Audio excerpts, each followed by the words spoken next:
Hey guys, welcome back in new video. Guys, कैसे हैं आप सब? आई होप आप सब बहुत अच्छे होंगे।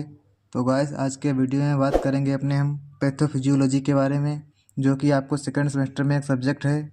आपको इसके बारे में अच्छे से पढ़ाएंगे। इसकी यूनिट फर्स्ट आज स्टार्ट करेंगे। तो गाइस, बात करते हैं पैथोफिजियोलॉजी के बारे में। एक्चुअल में पैथोफिजियोलॉजी होता क्या है? तो गाइस, आपको करना कुछ नहीं है, बस सिंपली वर्ड को ब्रेक करना है। जैसे कि आप लोग देख सकते हैं, ये हमारा पैथोफिजियोलॉजी है, हमारा 3 शब्द से मिलकर बना है। Patho and physiology. तो पैथो मतलब होता है, पैथो में मीन्स होता है डिजीज, एंड फिजियो में तो नेचर, किस नेचर की डिजीज हो, बायोलॉजिकल इसके फंक्शन के बायोलॉजिकल फंक्शन के बारे में इसमें स्टडी करते हैं। एंड लॉजी इसकी स्टडी करते हैं। तो पैथोफिजियोलॉजी सिंपल सा कहने का मतलब हुआ कि पैथोफिजियोलॉजी एक ऐसी ब्रांच, एक साइंस की ब्रांच होती है जिसमें हम की स्टडी करते हैं अपनी डिजीज़ के बारे में, कि वो डिजीज हमारे कौन से नेचर की है, इसका बायोलॉजिकल फंक्शन क्या है, उसके बारे में पढ़ते हैं। तो गाइस, जैसे कि देखते हैं अपनी हम डेफिनेशन। तो फर्स्ट डेफिनेशन स्टार्ट करते हैं पैथोफिजियोलॉजी की। तो pathophysiology definition: it is the branch of science which deal with the study of disease and abnormal changes occur in the body function. तो बस इसको सिंपल कहने का मतलब क्या हुआ कि यह एक ऐसी ब्रांच होती है साइंस की जिसमें हम स्टडी करते हैं डिजीज़ की एबनॉर्मल चेंजेज, कि हमारे बॉडी में क्या चेंजेज होते हैं डिजीज होने के कारण से। तो वैसे बात करते हैं अपना फर्स्ट टॉपिक जो हमारा है, होम्योस्टेसिस। तो होम्योस्टेसिस क्या होता है? जैसे कि गाइस, होम्योस्टेसिस होता है जो हमारा, it is a condition when our cells internal environment is constant with respect to external environment. या एक ऐसी कंडीशन होती है जो कि हमारे इंटरनल इन्वायरमेंट को मेंटेन करने के लिए वर्क करती है।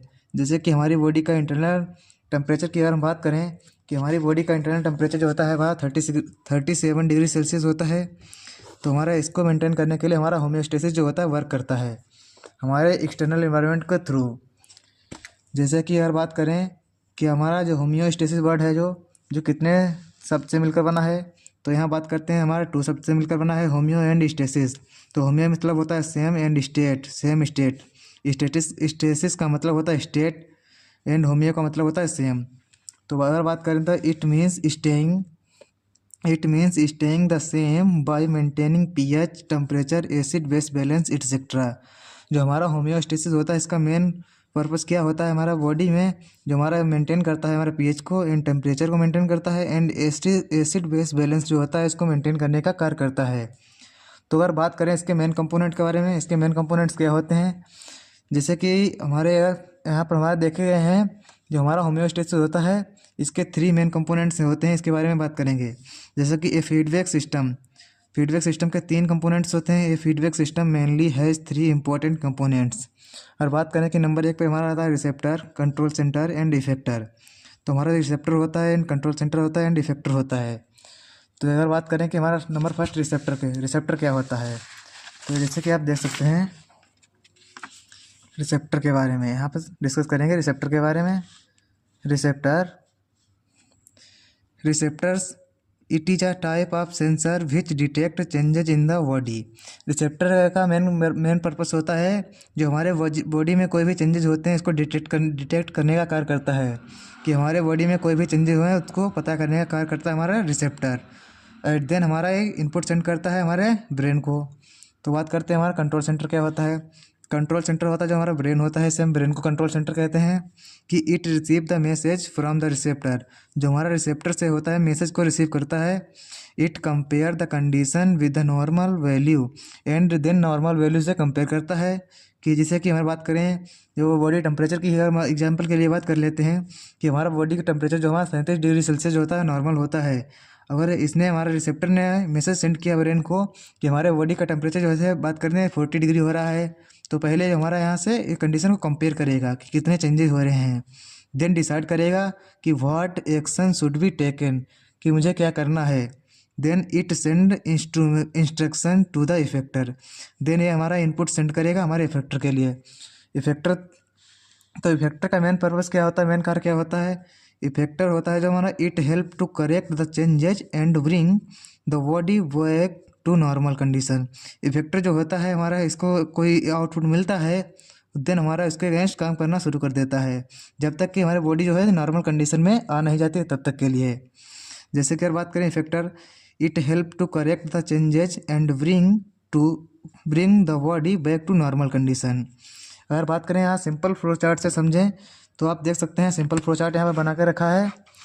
आप इसके थ्रू आपको समझाने की कोशिश करेंगे। जैसे कि हमारा रिसेप्टर हुआ, यहाँ से इनपुट जारी हुआ हमारा के लिए कंट्रोल सेंटर के लिए।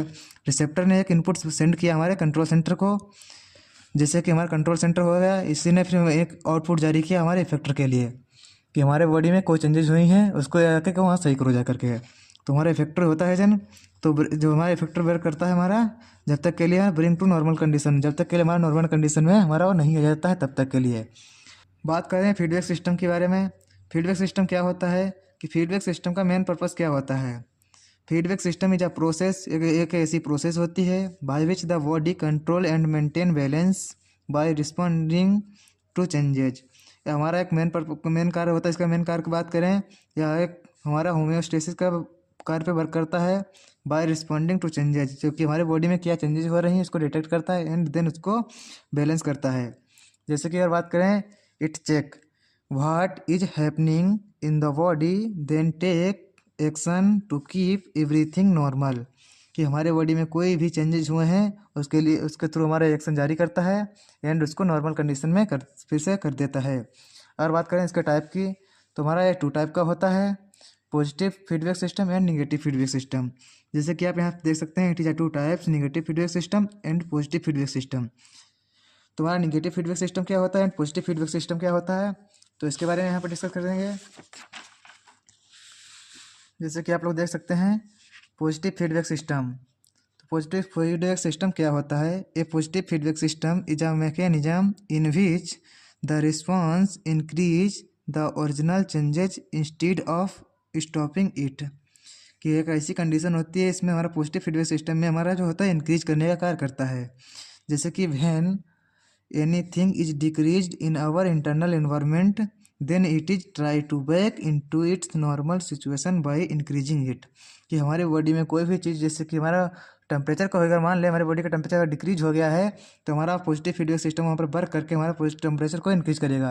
अगर इसकी एग्जांपल की बात करें यहाँ पर, during child birth it stimulate the release of oxytocin which increase the contraction of the uterus to help in the child birth, कि जैसे कि हमारा यहाँ पर जो होता है पॉजिटिव फीडबैक सिस्टम यहाँ पर वर्क करता है ड्यूरिंग चाइल्ड बर्थ के दौरान, जो हमारा स्टिमुलेट को रिलीज करता है ऑक्सीटोसिन रिलीज करने के लिए।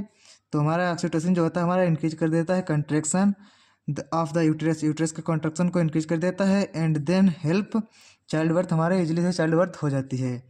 तो गाइस बात करते हैं नेक्स्ट आपका निगेटिव फीडबैक सिस्टम के बारे में।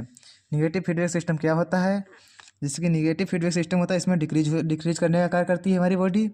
It is a control mechanism in which the response reduce अथवा decrease the original changes to keep the body stable, इसमें बॉडी जब तक स्टेबल नहीं होती तब तक हमारा डिक्रीज करने का कार्य करता रहता है हमारा निगेटिव फीडबैक सिस्टम। अगर यहाँ पर इसकी एग्जांपल की बात करें, हमारा बॉडी टेम्परेचर जो है हमारा मेन एग्जांपल है हमारा निगेटिव फीडबैक सिस्टम का। जैसे कि बात करें, when anything is increased in our internal environment then this system is try to back into normal condition by decreasing it, कि हमारे बॉडी में कोई भी एनीथिंग यानी कि कोई भी हमारी चीज़ जैसे इंक्रीज हो जाती है तो इन अवर इंटरनल एनवायरनमेंट में कोई चीज़ हमारी जो होती है इंक्रीज हो जाती है, तो हमारा जो बॉडी टेम्परेचर जो है then system is try to back into normal condition में लाने के लिए हमारा वर्क करता है, जब तक के लिए वो डिक्रीज नहीं हो जाती तब तक के लिए। तो अगर एग्जांपल की इसके बात करें तो एग्जांपल यहाँ पर देख सकते हैं, हमारे बॉडी टेम्परेचर का हमारा एग्जांपल यहाँ पर दे रखा है। जैसे कि increase in the body temperature, जब हमारा बॉडी टेम्परेचर इंक्रीज होता है तो हमारे जो स्किन के रिसेप्टर हैं उसको डिटेक्ट कर लेते हैं कि हमारा बॉडी का टेम्परेचर इंक्रीज हुआ है, तो हमारे यहाँ पर कंट्रोल करने का कार्य करते हैं। कंट्रोल सेंटर जो होता है ब्रेन होता है या तो हाइपोथैलेमस होता है। तो रिसेप्टर जो होता है एक इनपुट सेंड करते हैं, मैसेज सेंड करते हैं इनपुट के फॉर्म में हमारे कंट्रोल सेंटर को। तो कंट्रोल सेंटर देन हमारा आउटपुट सेंड करता है हमारे इफेक्टर को। इफेक्टर को सेंड करता है कि हमारा स्वेट ग्लैंड रिलीज करो, तो हमारे स्वेट ग्लैंड जो होते हैं एक्टिवेट हो जाते हैं। जो हमारे स्वेट ग्लैंड एक्टिवेट होते हैं तो हमारे पसीना आने लगता है, और पसीना आएगा तो हमारे बॉडी का टेम्परेचर जो होता है वहाँ डिक्रीज हो जाता है। जैसे कि हमारा यहाँ सिंपल वे मैं आपको समझाने की कोशिश कर रहा हूँ। जैसे कि हमारा increase temperature in the body, जैसे कि हमें फीवर आता है तो हमारे बॉडी का स्किन के जो हमारे रिसेप्टर होते हैं तो हमारे उसको पता कर लेते हैं कि हमारे बॉडी का टेम्परेचर बढ़ रहा है। तो रिसेप्टर जो होते हैं हमारा एक इनपुट सेंड करते हैं हमारे ब्रेन को, तो ब्रेन जो होता है देखता है हमारे ब्रेन से हमारे आउटपुट रिलीज होता है इफेक्टर के लिए कि भाई स्वीट ग्लैंड वहाँ पे जाकर रिलीज करो, और स्वीट ग्लैंड रिलीज करने के बाद हमारे बॉडी का टेम्परेचर है उसको मेंटेन करो जा करके। तो स्वीट ग्लैंड रिलीज होने के बाद में जो स्वीट होता है हमारा स्वीट मतलब हमारे बॉडी में स्वीट पसीना पसीना आने लगता है, तो बॉडी का टेम्परेचर जो होता है वो रिटर्न इनटू नॉर्मल कंडीशन में फिर से आ जाता है। तो गाइस यहाँ पे हमने पॉजिटिव और निगेटिव फीडबैक दोनों को अच्छे से समझ लिया है। तो यहाँ पे से हमारा आज का टॉपिक जो है होम्योस्टेसिस समाप्त होता है। तो गाइस मिलते हैं जल्द ही नेक्स्ट वीडियो में नेक्स्ट टॉपिक के साथ, सेल इंजरी। तो guys bye bye, have a next day.